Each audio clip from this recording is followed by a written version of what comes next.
6 জন নিরীহ মানুষকে সেদিন হত্যা করা হয়েছিল। নিতর দেহের উপর দাঁড়িয়ে তারা পৈশাচিক নৃত্য করেছিল। তাদের কলিজা ঠোলেনি, চোখে লজ্জা লাগেনি, কোনো কিছুর পরোয়া করেনি, আল্লাহকে ভয় করেনি। পরবর্তী পর্যায়ে তারা দেশকে অস্থির করেছিল। তাদের কারণেই ১/১১ তৈরি হয়েছিল। নীতির বিরুদ্ধে জিহাদ করার ঘোষণা দিয়ে শেষ পর্যন্ত নিজেদেরই অবস্থা, তারা দুর্নীতিতে আকণ্ঠ নিমজ্জিত হয়ে গিয়েছিল। মানুষ তাকে ঘৃণা করতে শুরু করলো। তারা তখন বাঁচার জন্য নিরাপদ রাস্তা বা সেফ এক্সিট খুঁজতে থাকলো। কুড়িগ্রাম জেলা শাখা প্রাণ কেন্দ্রে সরকারি কলেজ মাঠে আয়োজিত প্রোগ্রামে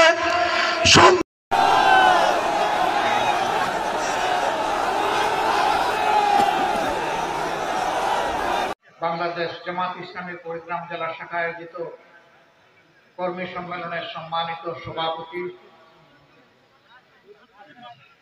কুড়িগ্রাম জেলা শাখার সম্মানিত আমির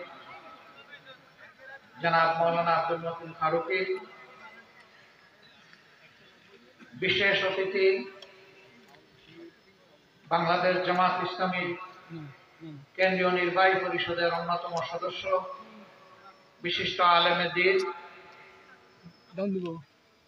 জামাত ইসলামীর কেন্দ্রের পক্ষ থেকে রংপুর দিনাজপুর অঞ্চলের সম্মানিত পরিচালক জনাব মৌলানা আব্দুল হালিম, সম্মানিত অতিথিবৃন্দ, বিভিন্ন রাজনৈতিক, ধর্মীয় ও বন্ধু সংগঠনের সম্মানিত নেতৃবৃন্দ,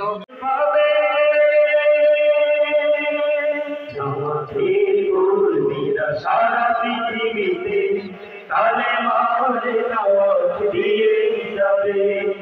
জামাতের কর্মীরা সারা পৃথিবীতে কালেমার দাওয়াত দিয়ে যাবে।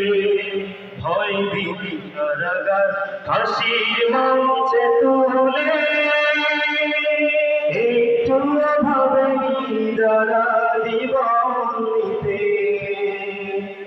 ভয় ভীতি কারাগার হাসির মঞ্চে